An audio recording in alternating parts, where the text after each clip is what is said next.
तळ्यावरती गणित आहे. खुर्ची व टेबल यांच्या किमतीचे गुणोत्तर 3:7 आहे.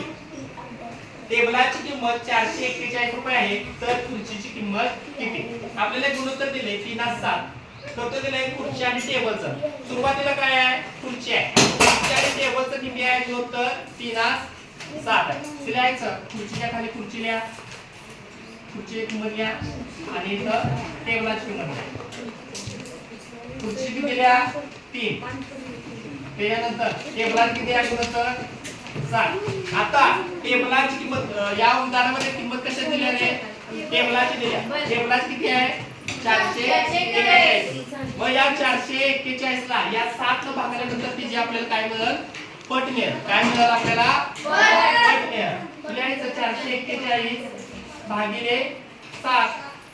7 × 7 7 × 42 राहिले 2 फरक झाले 21. 7 × 21 म्हणजे 63 काय आली? पट आली. आता काय विचारलेले उदाहरणात? खुर्चीची किंमत विचारली. कशाची विचारल्या? खुर्चीची. खुर्चीचं गुणोत्तर मध्ये किती दिले? 3 दिले.